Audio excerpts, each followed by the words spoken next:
दोस्तों नमस्कार। बात करेंगे कोलकाता रेप मर्डर केस के बारे में। जैसे कि आपको पता ही है कि यह केस काफ़ी सुर्खियों में रहा, न्यूज़ में रहा। कल 18 जनवरी को दिन शनिवार को कोर्ट ने इस केस में फ़ैसला सुनाया। मुख्य दोषी संजय राय को करार दिया। आज 19 जनवरी है, दिन एतवार है, संडे। कल होगा मंडे, सोमवार। कल होगी 20 जनवरी। कल 20 जनवरी को इस केस में संजय राय को सज़ा सुनाई जाएगी। या तो उसको फांसी की सज़ा दी जा सकती है या फिर उसको उम्र कैद की सज़ा दी जा सकती है। इस केस के बारे में डिटेल में थोड़ा बात करेंगे। स्टार्टिंग में थोड़ा संक्षेप में जानने की कोशिश करेंगे डेट वाइज कि कैसे क्या हुआ। जैसे कि दोस्तों आपको पता ही है कि कोलकाता में एक आर.जी. कर हॉस्पिटल है, उसमें एक डॉक्टर थी, ट्रेनी डॉक्टर। उससे रेप हुआ था, उसका मर्डर हुआ था। इसी केस में सियालदह कोर्ट ने कल 18 जनवरी को मुख्य दोषी आरोपी मेन अक्यूज्ड संजय राय को करार दिया है। सज़ा का ऐलान कल होगा। अदालत ने 162 दिन के बाद फैसला सुनाया है। सीबीआई ने आरोपी संजय के लिए फांसी की सज़ा की मांग की है। वहीं संजय की जो बड़ी बहन है, उसने कहा है कि ट्रायल कोर्ट के इस फैसले को किसी भी अदालत में चुनौती देने की कोई योजना नहीं है, चैलेंज करने की कोई भी योजना नहीं है। फैसले के बाद दोषी संजय ने कहा कि मुझे इस मामले में फंसाया गया है। मैं बेकसूर हूँ, मैंने यह काम नहीं किया। जिन्होंने ये काम किया है उन्हें जाने दिया गया है। आगे वो कहता है कि एक आईपीएस इसमें शामिल है। आगे फिर कहता है मैं रुद्राक्ष की माला पहनता हूँ और अगर मैंने अपराध किया होता तो यह टूट जाती। यह संजय का कहना है, उसका विश्वास है। सच है या झूठ है ये हमें नहीं पता। पहले जानते हैं इस केस के बारे में। डिटेल में जाने से पहले थोड़ा मैं आपको डेट वाइज संक्षेप में बता दूं कि कब क्या हुआ। 9 अगस्त की बात है। आर.जी. कर मेडिकल कॉलेज और हॉस्पिटल है जो, उसमें ऑन ड्यूटी ट्रेनी डॉक्टर का एक शव मिला, उसकी डेड बॉडी मिली थी। 9 अगस्त की बात है। फिर 10 अगस्त को कोलकाता की पुलिस ने सिविक वॉलंटियर संजय राय को अरेस्ट किया, गिरफ्तार किया। फिर 12 अगस्त को मेडिकल कॉलेज के तत्कालीन प्रिंसिपल संदीप घोष ने पद से इस्तीफा दे दिया, रिजाइन कर दिया। 13 अगस्त की बात है। कलकत्ता हाई कोर्ट ने कोलकाता पुलिस से जांच छीन कर सीबीआई को ट्रांसफ़र कर दी। फिर 15 अगस्त की बात है, जिस दिन इंडिपेंडेंस डे होता है। भीड़ ने, लोगों ने आर.जी. कर हॉस्पिटल में धावा बोल दिया और अंदर घुसकर तोड़ फोड़ की हंगामा किया। फिर 18 अगस्त की बात है। सुप्रीम कोर्ट ने इस केस में संज्ञान लेते हुए 20 अगस्त को मामले की सुनवाई तय की। फिर 20 अगस्त को सुप्रीम कोर्ट ने बंगाल सरकार, गवर्नमेंट और कोलकाता पुलिस से स्टेटस रिपोर्ट मांगी। फिर 21 अगस्त की बात है। सेंटर ने सीआईएसएफ को आर.जी. कर हॉस्पिटल की सुरक्षा की जिम्मेदारी सौंप दी। फिर 24 अगस्त की बात है। मुख्य आरोपी मेन अक्यूज्ड है जो संजय, उसके समेत 6 लोगों का लाई डिटेक्टर टेस्ट किया। फिर 25 अगस्त की बात है। सीबीआई ने पूर्व प्रिंसिपल संदीप घोष और 14 लोगों के ठिकानों पर छापा मारा। फिर 14-15 सितंबर की बात है। सीबीआई ने पूर्व प्रिंसिपल और कोलकाता पुलिस के अफसर को गिरफ्तार किया, अरेस्ट किया। फिर 5 अक्टूबर की बात है। 9 अगस्त से प्रदर्शन कर रहे जूनियर डॉक्टरों ने भूख हड़ताल शुरू कर दी। फिर 7 अक्टूबर की बात है, मुख्य आरोपी संजय राय के खिलाफ सीबीआई ने आरोप पत्र दाखिल किया। 21 अक्टूबर डॉक्टरों ने सीएम ममता से मुलाकात के बाद 42 दिनों बाद हड़ताल खत्म की। 13 दिसंबर की बात है, पूर्व प्रिंसिपल संदीप घोष और कोलकाता पुलिस के ऑफिसर को जमानत मिल गई, बेल हो गई उनकी। फिर 9 जनवरी 2025 की बात है, संजय राय के मुकदमे की सुनवाई पूरी हुई। इस दौरान 50 गवाहों से पूछताछ की गई। फिर कल की बात है 18 जनवरी की, 18 जनवरी 2025 की, सियालदह कोर्ट ने संजय राय को दोषी करार दिया, आरोपी करार दिया। अब 20 जनवरी को, आज 19 जनवरी है, कल होगी 20 जनवरी, उसको सज़ा सुनाई जाएगी। सज़ा क्या होगी, जब कोर्ट सज़ा सुनाएगी हमें पता लग जाएगा, या तो फांसी होगी या फिर उम्र कैद होगी। अब थोड़ा डिटेल में देख लेते हैं इस केस में क्या है। आरजीकर हॉस्पिटल में 8-9 अगस्त की रात थी। ट्रेनी डॉक्टर का रेप मर्डर हुआ था। 9 अगस्त की सुबह मॉर्निंग डॉक्टर की लाश, जो डेड बॉडी थी उसकी, वो सेमिनार हॉल में मिली। सीसीटीवी फुटेज के आधार पर पुलिस ने संजय राय नाम के सिविक वॉलंटियर को 10 अगस्त को अरेस्ट किया। इस घटना के बाद कोलकाता समेत देश भर में प्रदर्शन हुआ। बंगाल में 2 महीने से भी ज़्यादा समय तक जो व्यवस्थाएँ थी, सेवाएं ठप रहीं, प्रदर्शन होते रहे, हंगामे होते रहे। फैसले से जुड़ी 3 बड़ी बातें हैं। नंबर 1, फैसले का आधार फोरेंसिक रिपोर्ट। अदालत ने फोरेंसिक रिपोर्ट को सज़ा का आधार बनाया, जो बताती है कि संजय राय इस मामले में शामिल था। घटना स्थल और पीड़ित डॉक्टर की बॉडी पर भी संजय का डीएनए मिला था। संजय राय को भारत न्याय संहिता, जो नया लॉ आया है, उसकी धारा जो 64 है, 64, 66, 66 और 103, 103(1) के तहत दोषी पाया है। दूसरी बात, अधिकतम सज़ा फांसी हो सकती है इसमें। जो जज साहब थे उन्होंने कहा कि इस मामले में जो अधिकतम सज़ा है वो है फांसी, कम से कम जो सज़ा है वो है आजीवन कारावास, उम्र कैद। तीसरी बात, संजय दोषी को बोलने का मौका मिलेगा।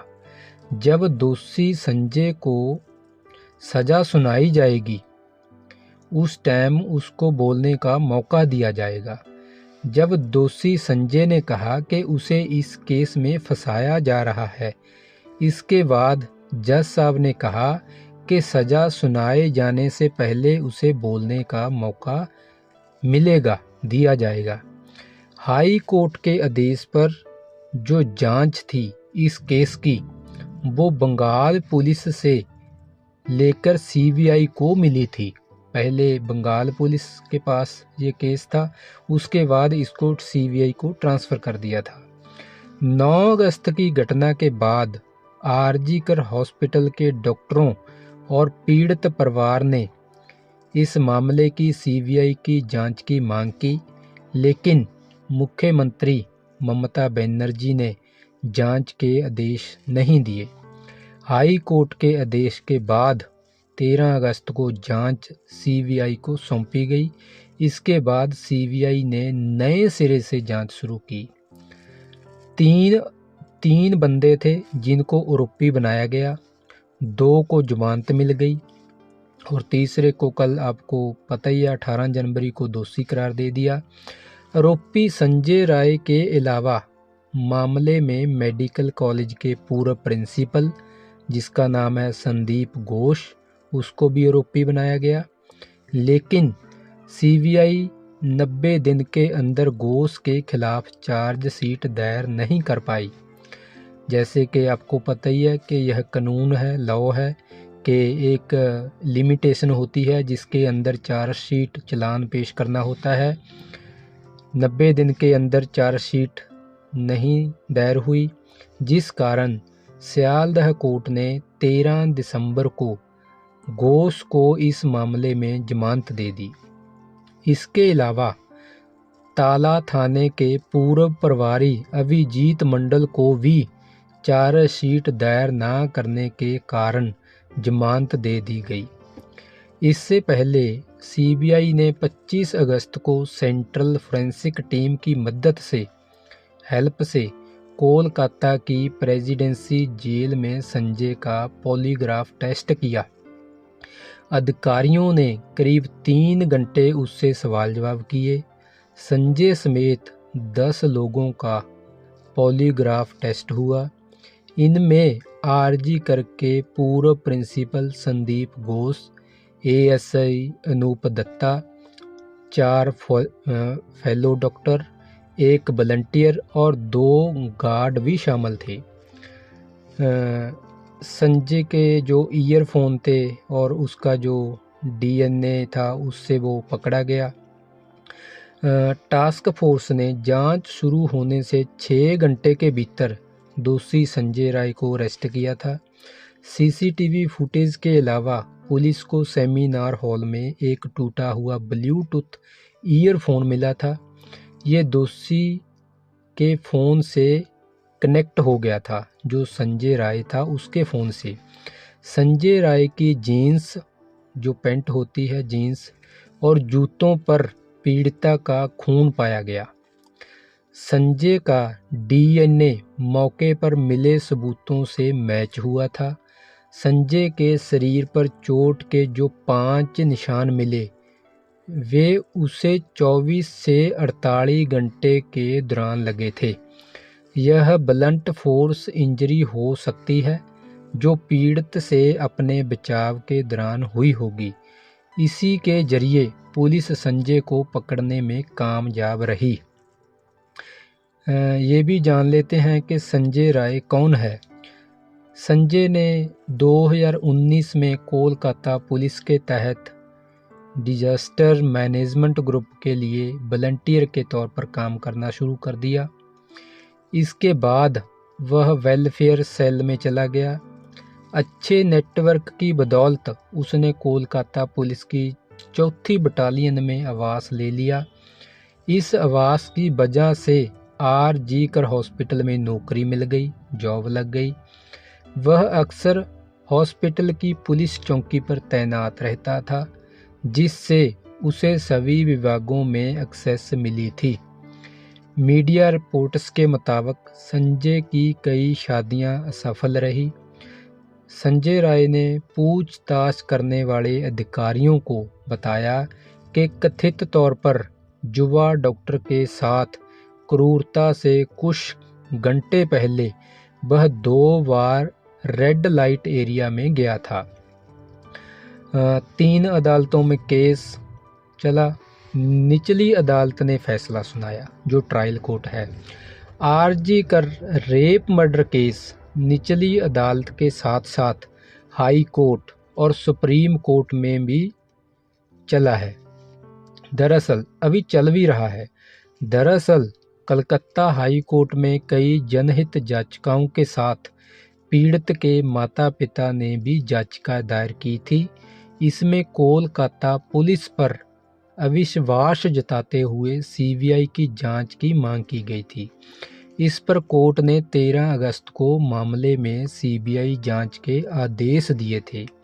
वहीं देश भर में, पूरे भारत में डॉक्टरों के प्रदर्शन और हड़ताल के बाद 18 अगस्त को सुप्रीम कोर्ट ने खुद एक्शन लिया था। सुप्रीम कोर्ट ने देश भर में डॉक्टरों और मेडिकल स्टाफ की सिक्योरिटी की कमी पर चिंता जताई थी। डॉक्टरों की सुरक्षा को लेकर टास्क फोर्स बनाने का निर्देश दिया था।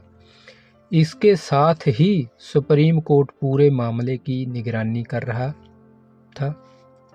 सीबीआई ने 10 दिसंबर 2024 को सुप्रीम कोर्ट में स्टेटस रिपोर्ट दायर की, जिसमें बताया गया कि श्यालदह कोर्ट में रेगुलर सुनवाई हो रही है। उस समय 81 में से 43 गवाहों से पूछताछ हो चुकी थी।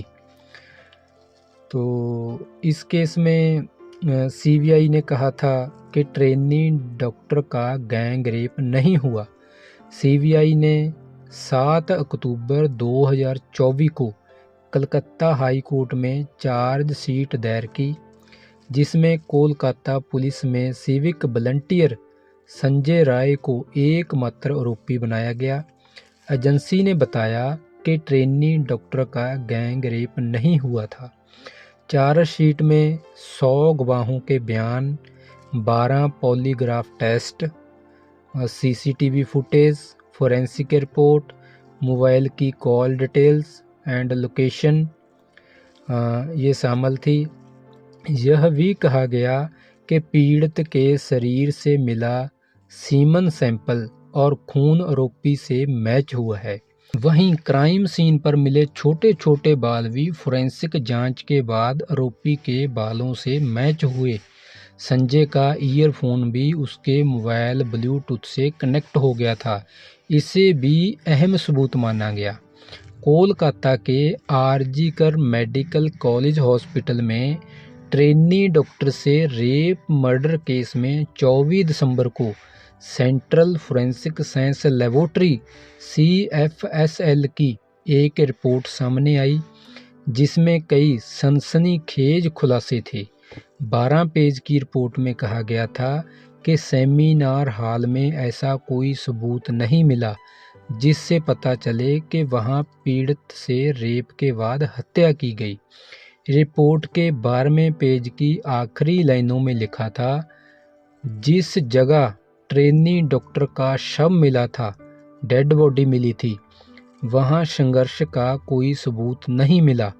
जिस गद्दे पर डेड बॉडी थी, शव था, उस पर भी किसी तरह की हाथोपाई के निशान नहीं मिले।